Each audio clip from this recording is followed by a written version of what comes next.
Welcome, everyone. Thank you for joining us for today's webinar. My name is Amalia, and I'm a webinar manager at Terminal. Terminal is the world's first tech-enabled platform for remote engineering teams. Today, we're presenting Mastering Remote Recruiting, from Interviewing to Onboarding. This webinar is part of the Going Remote by Terminal webinar series. Going Remote by Terminal is a monthly series that delivers the insights engineering and HR leaders need to build effective remote teams. Just a little bit of housekeeping before we get started. Today's webinar is scheduled to last about 1 hour.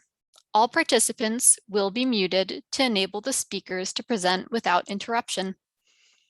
If you have any questions during the presentation, please type them into the question box in your Zoom control panel. We'll have time to answer questions at the end of the webinar, and we'll try to get to as many as we can. We hope to make this a more interactive experience for all of you, so there will be moments during the webinar where we'll ask poll questions. We'll announce polls as we launch them. A pop-up will appear on your screen and you'll be able to submit your answer at that time.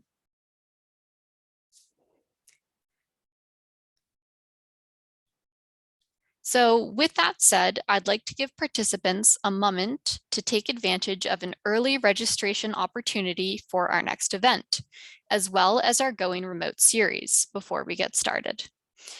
In Terminal's recent survey, 8 out of 10 engineers said that in the future, they want options for both working from home and from the office.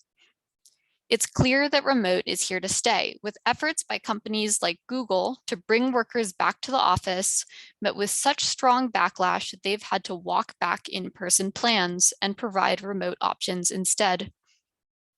As companies reopen, many are looking for guidance on how to craft an intentional and effective remote work policy to support employees. Join us in July to discuss the elements of a successful remote work plan, from team structure to compensation changes. I'll leave this poll up for a couple of minutes as we finish our intro. After today's webinar ends, we've prepared a short feedback survey that will show up in your browser window. We appreciate you taking the time to answer these questions, as we'll use them to improve webinar content going forward.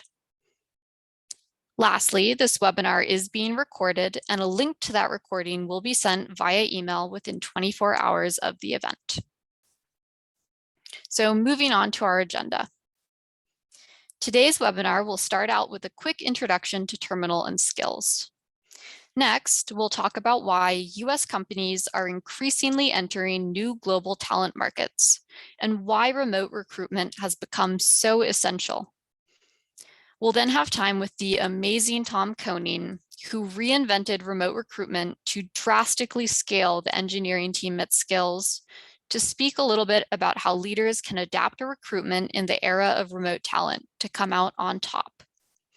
Lastly, we'll have time at the end for Q&A. Now, without further ado, we'll turn the time over to our speakers. A little bit about our presenters today.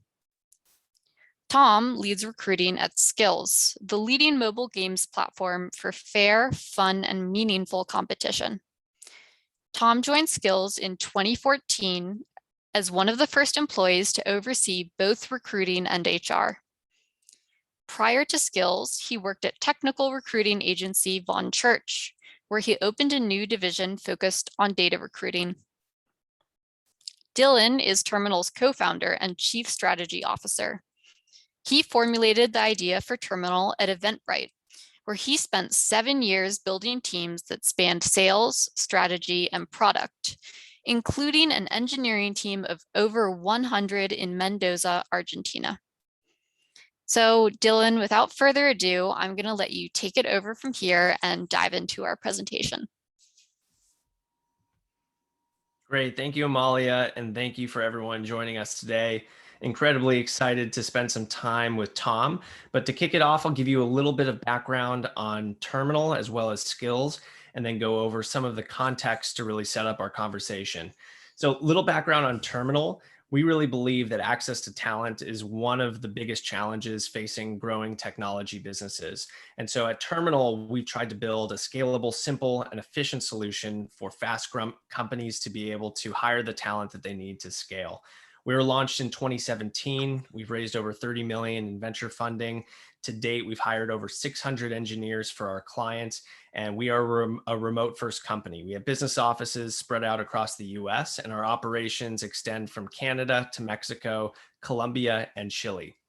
You can think about Terminal really through this wheel of first being able to track market insights of where are developers, where are different areas of competition, where are different skill sets, seniorities, and then we forward invest in those markets to provide access to that talent. Through our platform and our team, we identify, attract, and vet engineers that fit the roles for our partners. So we do the front end of the recruiting process and present candidates that are ready to interview. Once our clients go through the interview process, we will and decide to hire them for their team. We will actually employ them through our global employment platform, providing them a best-in-class experience as a full-time employee. Outside of that, we also do a lot on the tech community side, providing learning and development opportunities, mentor networks, tech talks, and programming that allow our remote developers to connect with each other, learn, progress, and ultimately be retained for long periods of time with our clients. Now, a little bit about Skillz. If we go to the next slide here. There we go. So Skillz is quite a juggernaut. They recently went public and they're the first publicly traded mobile esports platform. They connect gamers with developers, creating awesome monetization opportunities for developers. They were founded in 2012, an astounding 2 billion esports tournaments run per year, which is just astounding. Millions of users, thousands of developers, and dozens of patents to their name. And thrilled that they are a customer and client of Terminal. So before we dive into some of the conversation, I want to set up a little bit of context to help align some of the conversation that I'll have with Tom.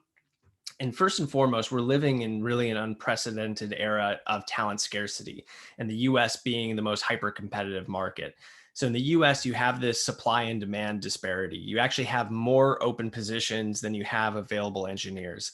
And if you think about the US really being the epicenter for a lot of technological innovation, we are creating demand for engineers faster than we are able to create supply. And obviously that puts any person who is leading recruitment in a very, very challenging place where the deck is essentially stacked against you in this effort to grow your team and retain the talent that you need. This also has effects on salary. So if we go to the next slide, you'll see that salary has overall continually increased in terms of the cost that it takes to hire engineers, which if you've taken a basic economics class, you know that if there's more demand than there is available supply, prices will go up. And that's what we've seen. So it's becoming incredibly expensive if you think about your cost basis for engineering to scale a team in a market like Silicon Valley. And we're going to launch a quick poll here. So Amalia, if you can bring that up, we'd love to get some feedback, which is what is the single biggest hurdle to hiring engineering talent for the folks here today? And I'll give everyone a second to answer that.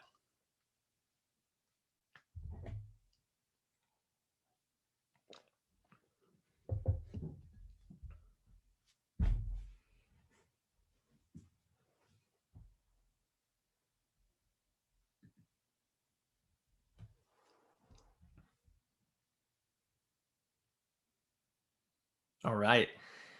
Interestingly enough, a talent availability. And I think that's what we see most is that there just simply aren't enough available candidates in some of these markets. And talent availability, as I mentioned, has a direct impact as we see salaries continuing to increase. So we'll continue on with a bit more of the context I want to set up here. If you can move to the next slide. So overall, the adoption of remote work has unlocked some pretty interesting possibilities for employers. So I think what we've seen through the pandemic is that many companies were successfully able to kind of overcome that mental barrier of what do I do operationally if everyone's not going to be in the same office? Luckily, many of those companies have adopted great best in class remote work strategies there. But what we've also seen is the shift for preferences from engineers. So according to our survey, which was to over 1,000 engineers just this past year, we saw that 8 in 10 want the option to work remotely in the future. So when you think about the opportunity for companies to kind of think outside of just where their physical presence is, and you consider the preference change that has happened with engineers, it really is a great time to rethink how your recruiting strategy is going to map up with not only the global talent pool, but the changing preferences of engineers. Move to the next slide. So with remote work on the rise, the challenges of supply and demand, the raising salary costs, as many of you mentioned in the poll, we see that there's huge opportunity for US companies to pursue talent beyond local markets. And we have another poll that we'll launch here very shortly, but this trend has been something that we've witnessed at Terminal, where simply recruiting and kind of the old model of opening up a headquarters and bringing everyone into your one location becomes extremely limiting. And so the trend for companies to go global is something that we've witnessed ourselves and something that we don't see slowing down. So if you could answer this poll, it'd be great to know, if you were to hire remote talent, where would you look first?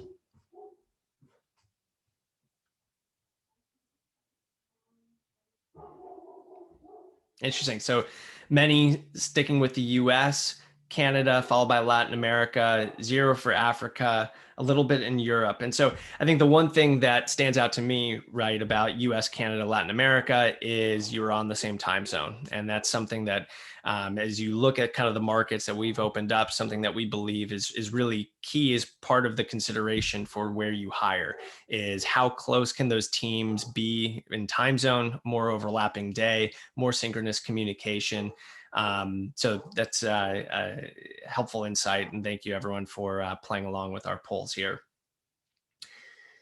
So if we take the world that US companies are thinking more globally, where should companies be thinking about investing in opening these markets? And similar to what you find in the poll, other markets that are still very close to the US and very much in overlapping time zones offer much more favorable competitive dynamics for hiring.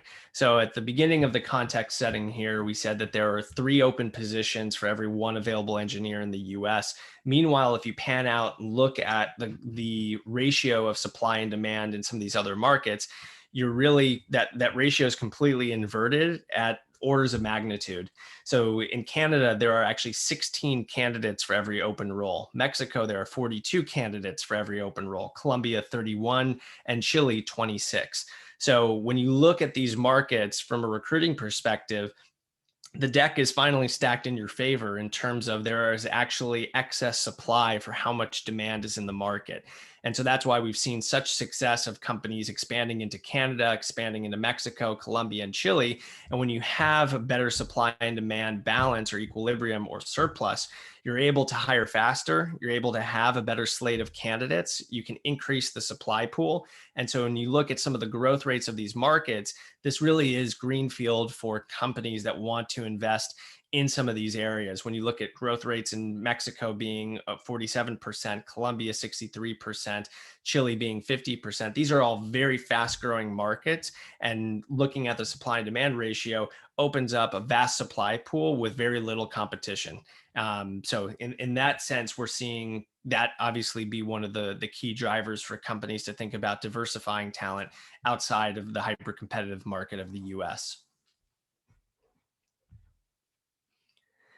Beyond just some of the supply and demand, there are obviously other reasons to think about multi-market hiring, which is the trend that we see and we'll be playing on through the course of this conversation.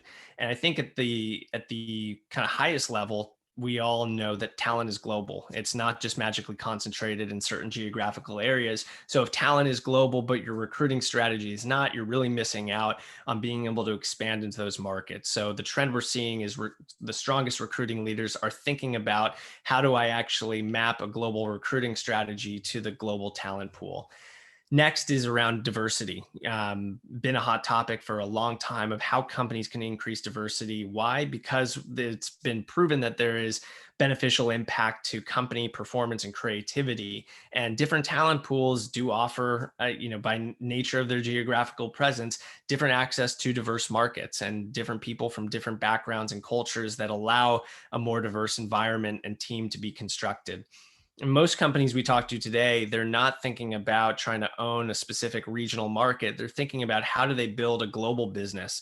And if you don't actually have a team that is representative of those global regions that you want to enter, you might be missing out on certain nuances that would lack some of the insight required to successfully build a global business. So many of the global businesses you see today are actually reflected with a global workforce. And so that kind of leads towards this trend of the multi-market hiring that we see across our clients and across the ecosystem today.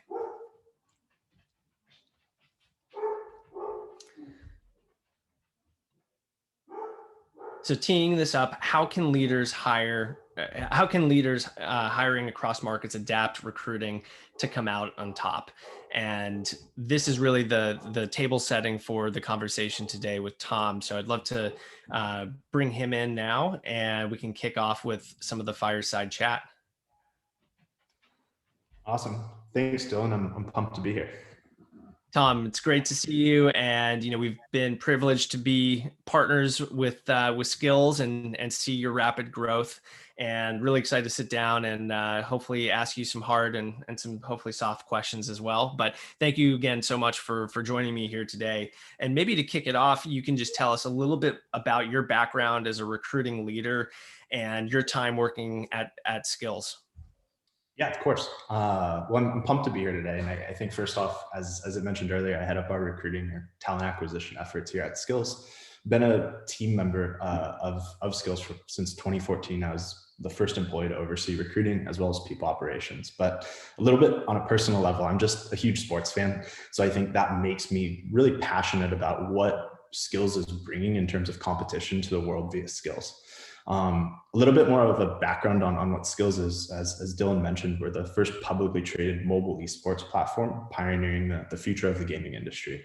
For those of you that don't know, Skillz's platform helps developers build a multi-million-dollar business by enabling social competition into their games. The company to date hosts billions of tournaments or casual esports tournaments for millions of players every year, and we distribute hundreds of $1 million in prizes every month. Throughout my time at Skillz, the company has rapidly grown from not only scaling our business, but also the team to help us kind of support those efforts. I think some exciting highlights over my time at Skillz. First that comes to mind, I think winning the Inc. 5000 in 2017 as the fastest growing privately held company in America. In 2018, we signed the Parity Pledge, which was a public commitment to interviewing at least one qualified woman for every open leadership position within our organization.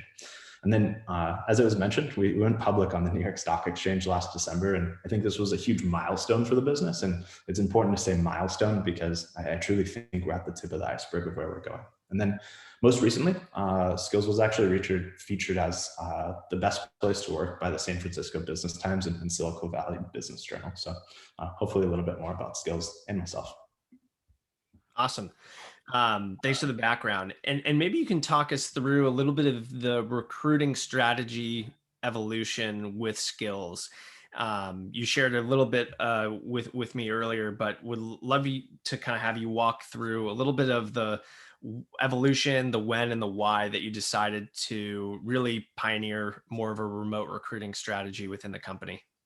Definitely. So I think first off, Skillz has just been rapidly growing for years. And I think international expansion was really kind of always the plan for us. And I think when we all were forced to become a fully remote workforce last year at the start of COVID, it became a timely opportunity for us to kind of evaluate how can we really adapt and work on this expansion to hire these talented individuals outside of our existing office locations. So we first, I think, took a look at hiring people within the Pacific Standard Time Zone for parity with our other office hubs, which is how we ended up finding Vancouver. In addition, I think Vancouver has such a talented workforce, especially for those in engineering and other technical fields, which is something that's a big part of our business. When it came to helping us hire globally, I think Terminal was an ideal partner for us due to the partnership that they were able to bring to the table. I think Terminal, I think most importantly, was able to really advise us on best practices within each region and how we need to adapt some of our programs to support Canadian employment. So I've learned a ton. I've also been appreciative of Terminal's help with how we should customize our stock compensation. As I mentioned, there's a ton of things that I learned about some tax laws in Canada that Terminal was really able to help us out to. And I think ultimately, over a little less than a year since we really started working with Terminal, we've been able to hire close to 50 engineers with Terminal to date, specifically in Vancouver. So it's really been awesome to kind of see that come to fruition.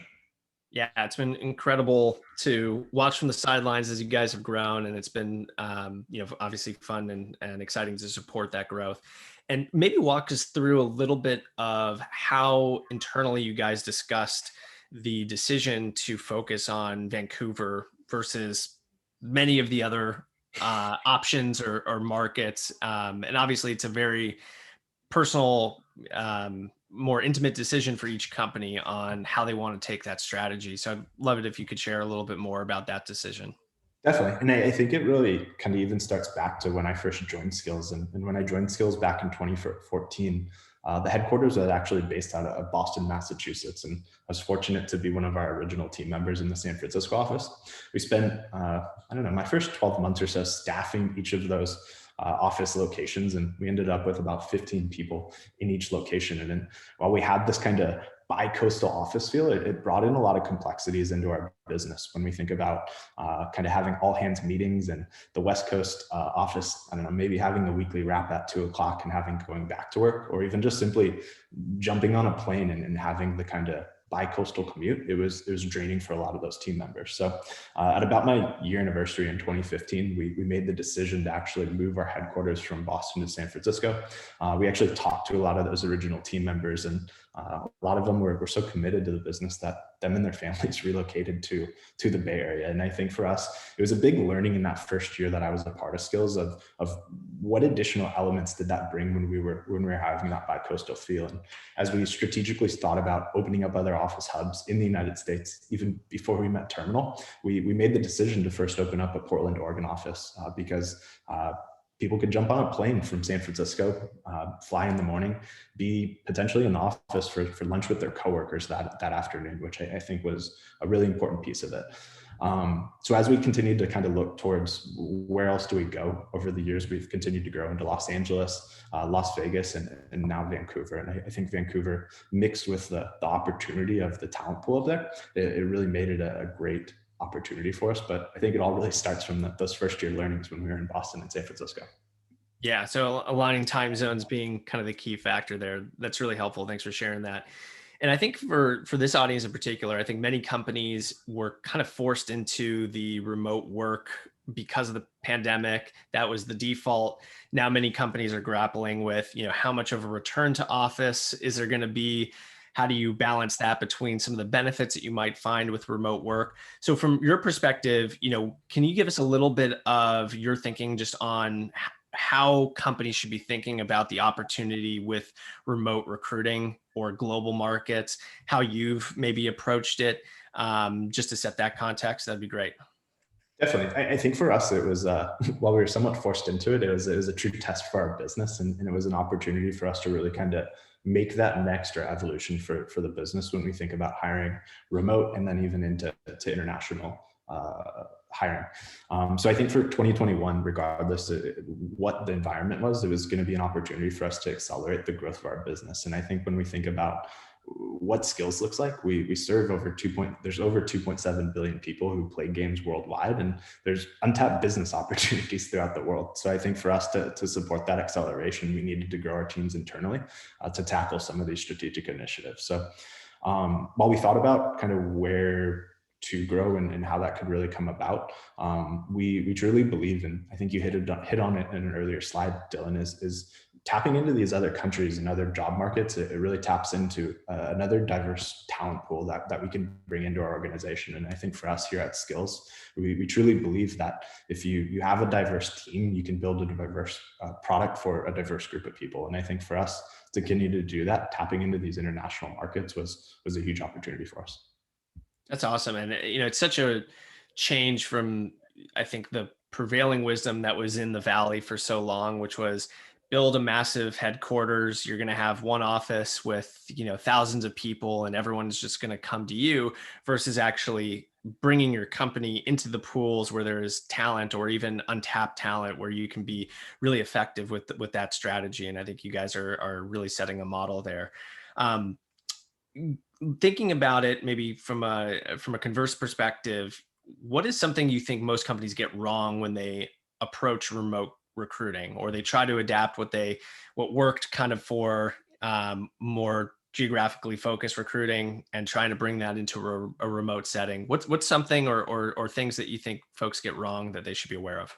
Yeah, I think I felt it when we started to make this jump, and I've lived it. So we've all been there to level set it with everybody. But I think it was really twofold for us. I think it was how are we going to continue to evaluate the talent in the same manner that we had when we were able to be in a breakout room and whiteboard together and have that face-to-face conversation.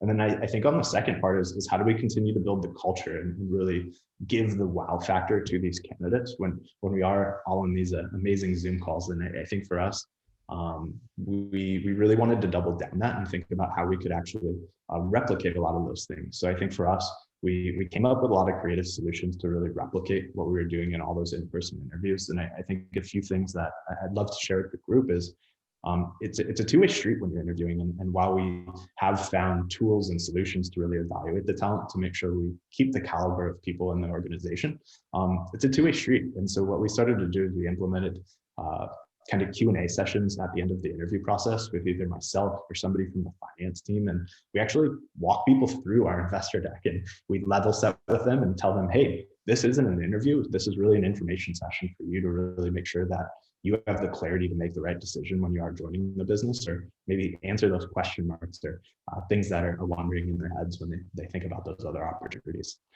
In addition to that, we've continued to kind of do smaller group meetups where, hey, maybe not all of the team is in the interview panel, but we love game nights here at Skillz. So traditionally those have always happened on Thursday, and we've always invited candidates when we used to have game nights in person, and we've replicated a lot of these game nights to happen virtually, and we invite candidates to it so they can get a true sense of the culture and what that really feels like if they are going to be a team member in a few weeks to come. And then finally, I think something that we've done with the help of our internal fulfillment team that helps us kind of reward prizes to our players, we've actually implemented a candidate swag program throughout the interview process, that kind of tiers. So when somebody takes the first initial phone call with Skillz, we send them a coin that says a new player has entered. And as they progress throughout that interview process, they get more swag from us, and it comes in the mail. Their family or partners see it. And I think it really adds a whole nother element that I think people can really take advantage of to really create a really unique recruitment opportunity.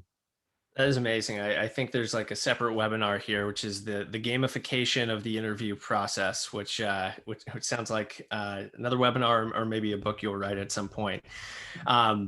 Any other challenges you want to highlight, just as far as, I guess, getting your team set up to recruit in a new market, or set up initial footprint where you don't have maybe the brand recognition as you do in certain other markets? Any other challenges that you've seen just from the expansion, Portland, Vegas into Vancouver, that you can share? I think for us, my recruiting team was based out of the United States, and I think whenever you inherently go into a new market, you don't know many people there. And I think for us, I really enabled my recruiting team to think about, hey, how can we? Yes, we are going to source. We're going to reach out to candidates. Maybe a lot of these candidates don't know about Skillz. So for us, we did a lot of efforts and did a lot of legwork in really thinking about how can we start to network within those communities or hubs that we're trying to break into. And those can be things from utilizing meetup.com and finding those online resources. And it's a great tip to even go and find those attendee lists to see who's attending those types of meetings. We did a lot of talks with founders that were kind of within our company's network. So we leveraged, I say recruiting is a team game, and we really partnered with our hiring managers to ask them, hey, who do you know in the Vancouver market? Maybe you don't want to recruit that particular person, but who can we talk to about what's going on in the market? And I think through those conversations, it gave us a lot of insight into what is happening within the market, what are kind of the teams that we should think about start building. And those were the things that I think really helped us get our feet on the ground without actually being there. Awesome. And maybe on a more tactical level, can you walk through how you have structured the remote interview process? Kind of what does it look like? What does it feel like from a candidate perspective, as far as, how you conduct screens through assessments, understanding that through this pandemic, you guys have grown tremendously, and probably many of the people you hired, obviously you never met in person. So how did you think about creating and curating that interview process for candidates? Yeah, I think number one, it was taking what we have done for years and what we found success, and how do we replicate it. So I think for us, from a skeleton perspective of how we think about our interviews, we have a recruiter phone screen to talk about the opportunity and talk to them about Skillz.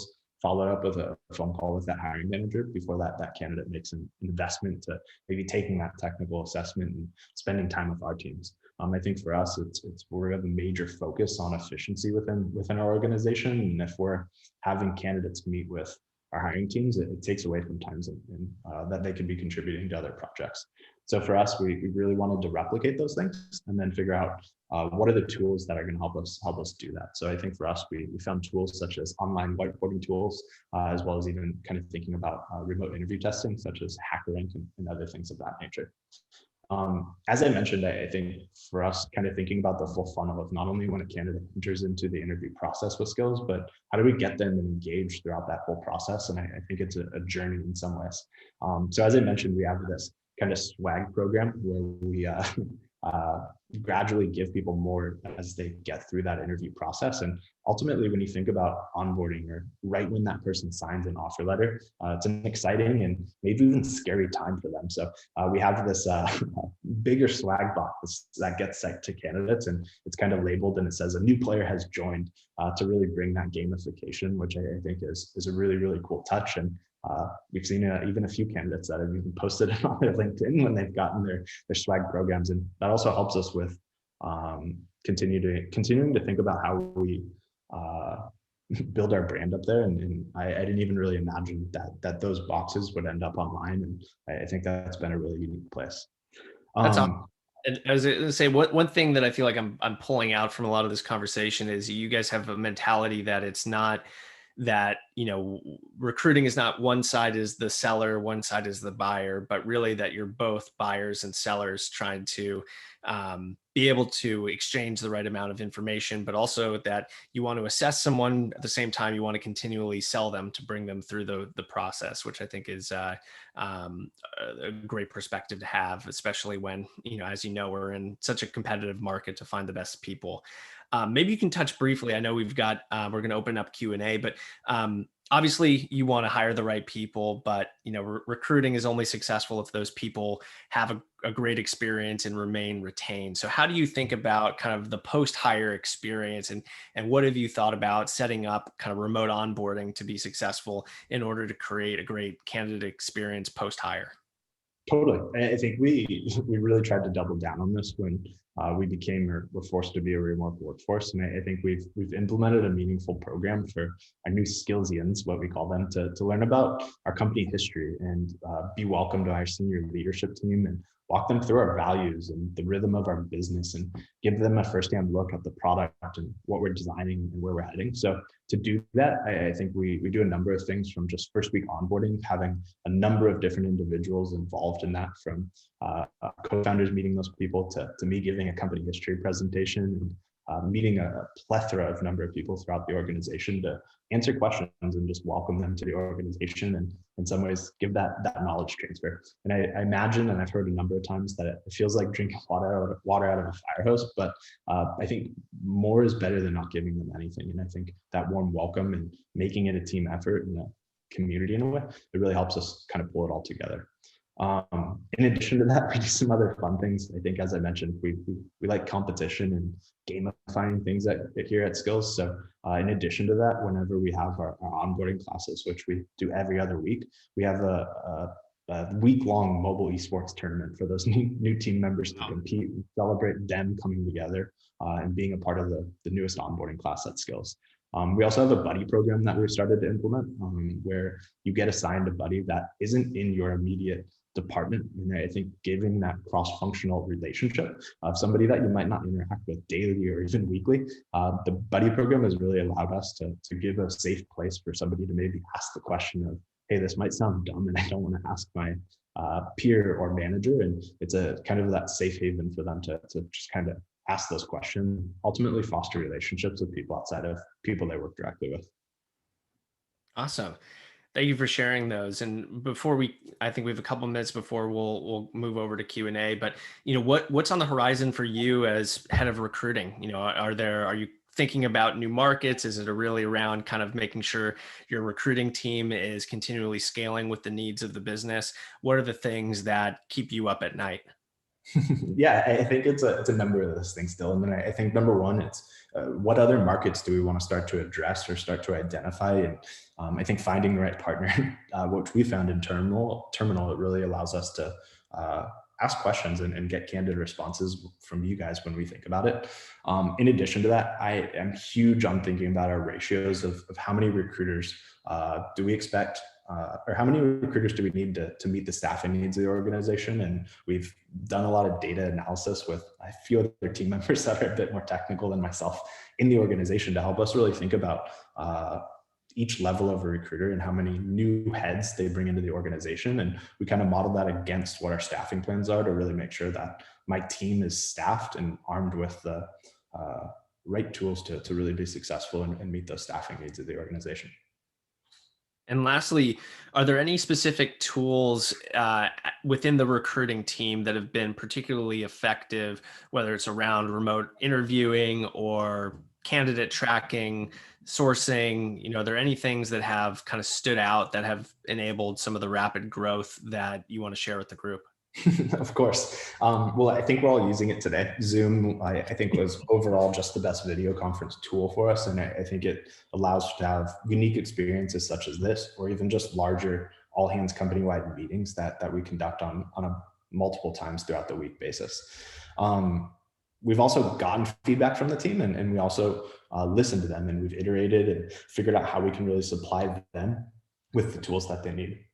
In addition to that, one of the tools that for our applicant tracking system that we use here at Skillz is Greenhouse. And I tell my team, if it's not in Greenhouse, it never happened. And we have to live by that, because if that holds us accountable to our processes, it keeps us more organized. And ultimately that gets translated to the candidate in a number of different ways, from really understanding how they think about that.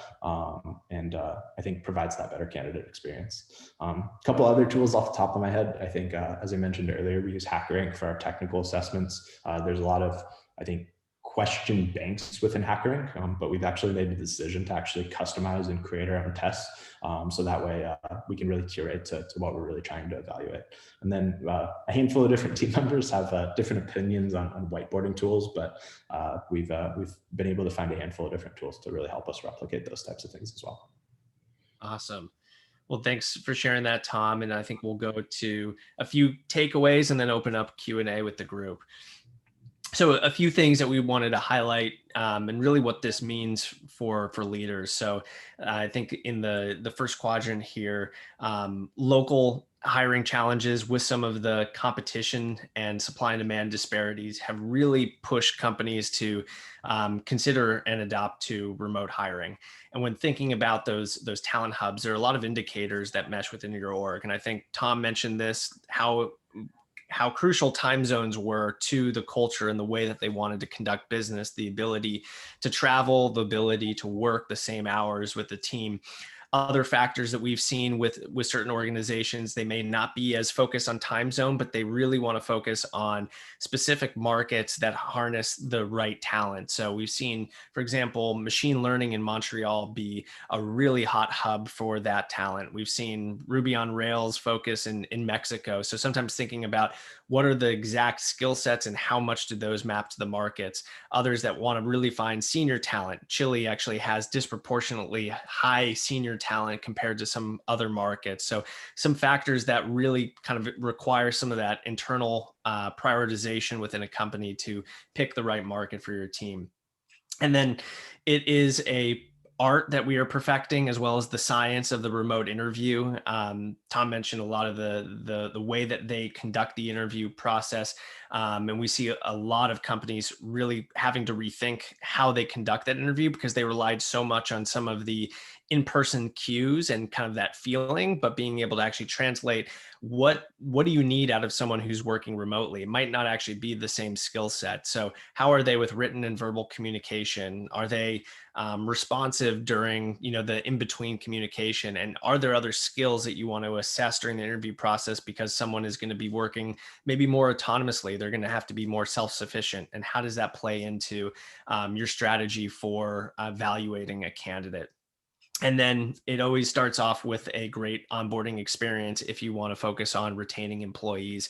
A lot of data out there. I think some research shows that within the first 60 to 90 days has the most impact, whether someone will be retained or churned within the first year. So thinking about that investment during that first 30 to 90 day period so that they can get up to speed on their role, they feel connected with the team, they understand the culture, and they feel the impact that they're going to make at an organization. Tom, I don't know if you have anything else to add on some of these takeaways, but other than that, we can go over to Q&A with the audience. Yeah, I think all of these are great. And I think the one other thing that I would really chime in here is while kind of perfecting the art, I think the art is, I tell people it's a team game. A lot of people have said it. People leave jobs not just because of the job, but oftentimes because of the manager, and people follow managers throughout their career. And I think for us, we've really created a team focused recruiting culture here at Skillz. And we've really made sure that our hiring managers are engaged, because when they're not, we see fall off and we see candidates fall out of the funnel. We close less candidates and have a lower acceptance rate. And ultimately, I think it's a team effort, and really driving that throughout the organization and creating a culture around it is imperative to being successful from a recruiting perspective. That's a great point to add. Awesome. Well, Amalia, I will turn it over to you and we can go to Q&A. Tom, thanks again. Really enjoyed the chat. Yeah, it was a pleasure. All right. Thank you so much, Dylan and Tom. So yeah, we're going to go ahead and take some time for questions now.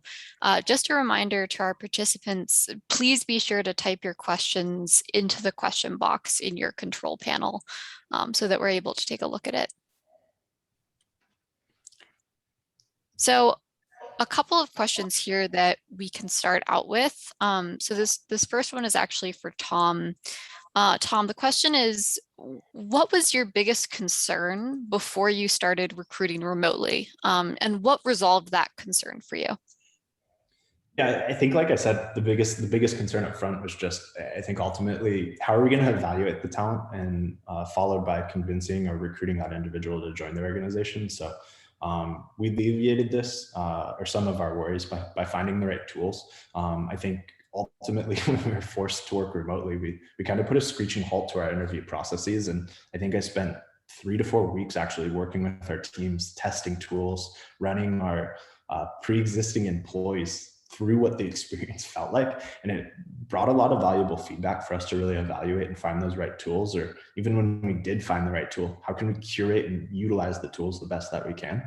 And I think that was really, really important to us. As I mentioned earlier, we've created those information sessions and meetings and the candidate swag program to really draw them in, and I think provide that wow factor that I think differentiates us from other companies. Awesome. Yeah, we have a second question here. Lay asks, what is the max number of roles per recruiter? Yeah, I don't think there's ever a true science to exactly pinpoint exactly the number of roles that a recruiter should be owning, but my philosophy is less is more. The big reason behind that is I've heard of organizations that recruiters are supporting 20 or 30 roles within the organization, and we have weekly syncs every week with our hiring managers. And I think functionally, if you're working on 20 or 30 roles a week, you're spending maybe an hour and a half on each of those roles per week, and you don't make much movement. So what I really try to strive to do for my team, dependent upon their seniority and what they're working on, my team typically works on anywhere from 6 to 10 roles at a given time period, because our philosophy is if you go into those weekly syncs and you provide zero movement or zero updates to those hiring managers. It's when those hiring managers get frustrated, when they lose trust or lose the partnership with the recruiting team. And I think for us, what we've really found is that 6 to 10 ratio. We're providing updates every week. Our pipelines are really clean and crisp. And every single week we have an agenda going into those meetings to really create the best partnership, because like I said, it's a team game, and we have to make sure that we follow through on what we say we're going to do. Great, super helpful. We actually have a follow-up from that same person asking, are the roles mixed, technical and non-technical for each recruiter? And in addition to that, what is your experience with sourcing companies? And can you recommend a sourcing company or tool? Yeah, so I'll hit on the first one first. And I think early in my time at Skillz, when our team was really lean, we did have recruiters that were working on some technical and non-technical roles at the same time.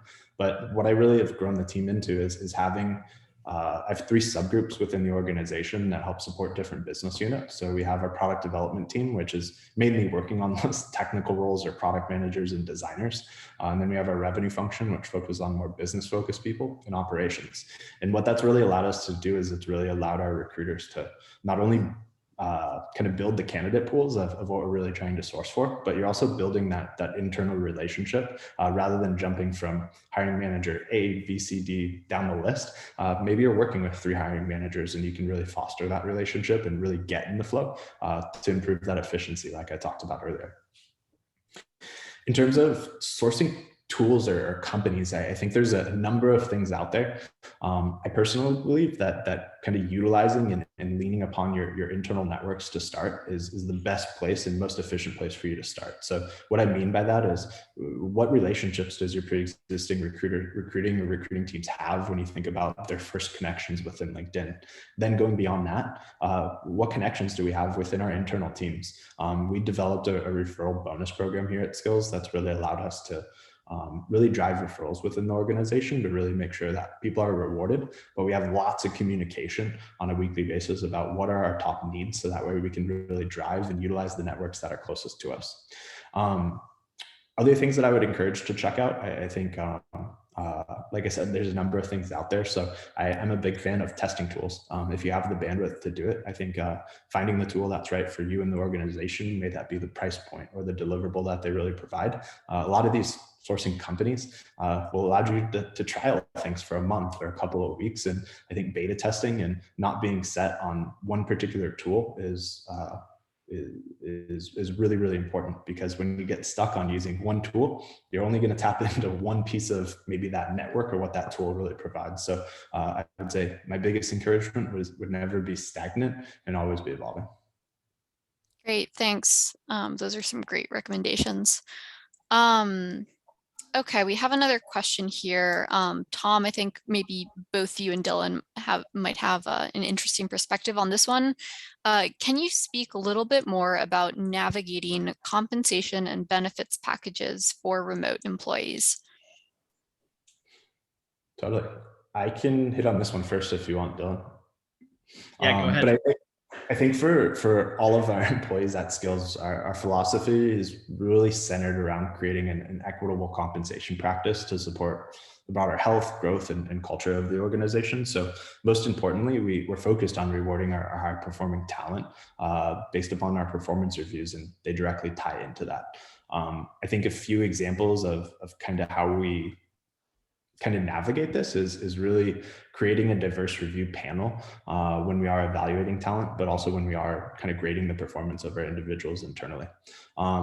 We also have expectation grids and career grids within the organization. And I think this has been a really, really important tool for our managers, but all of the individuals within the organization, because in your one-on-ones, in performance reviews, we lean upon those to really talk about, hey, everyone wants to get promoted, right? But this creates a clear pathway of what somebody might be lacking or what they need to perfect or work on in order to level up in the organization. That's been a great performance kind of tool for us to really kind of tie that all together.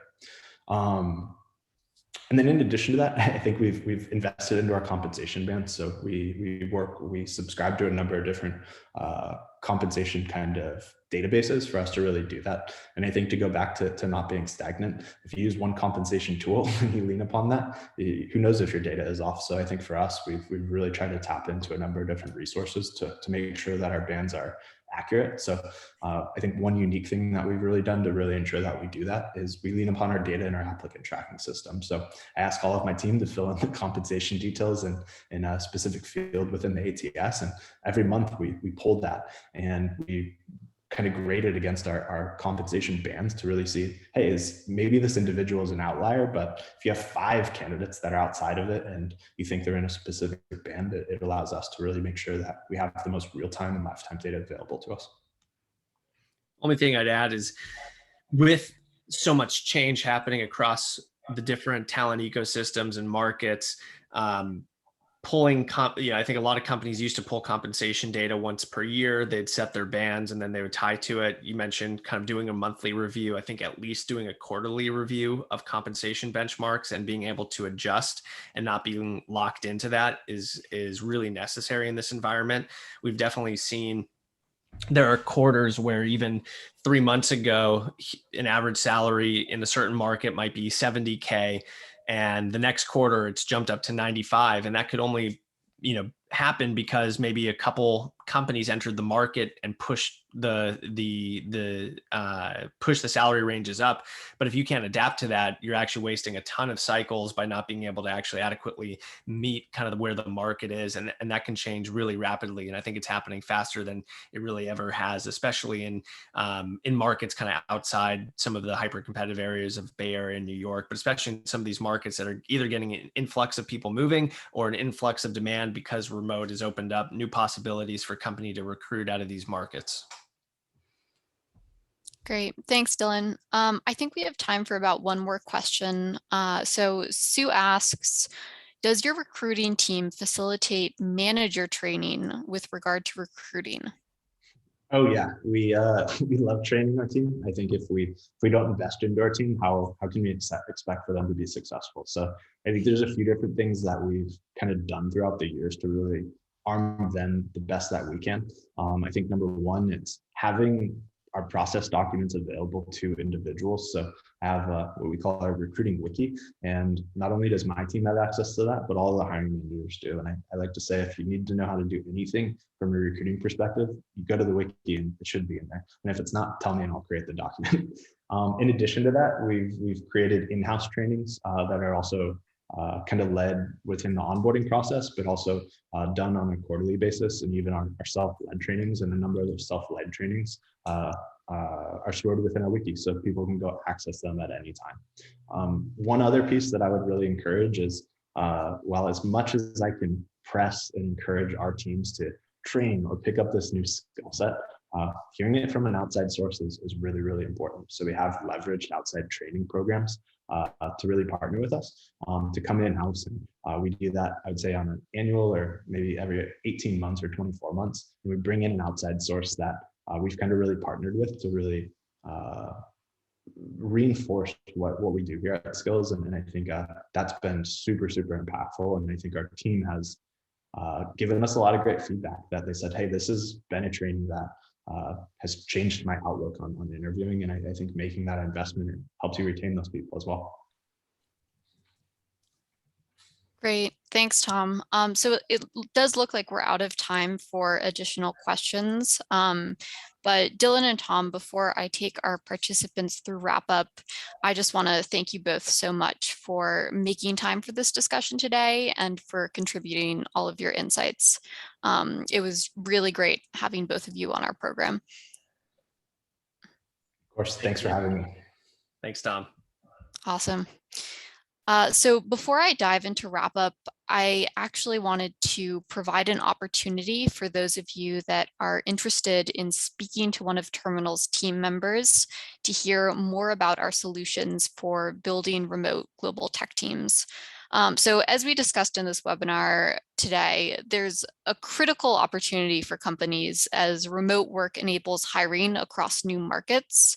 And Terminal is really a simple, scalable solution to hire talent at speed. And we've built 75 plus teams across Canada, the US, Mexico, Colombia, and Chile. So we do the legwork to recruit, onboard, and manage engineering teams for your company so that you can focus on building brilliant products. So please select yes on this poll if you're interested in learning more about our solutions, and we'll be in touch. So a couple of quick reminders just to wrap up here.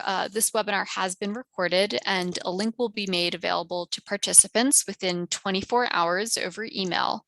I'd like to remind you to please provide your feedback in our post-webinar survey, which should show up in your browser window as you leave the call. So thanks again, everyone, for joining us today, and we'll see you next time.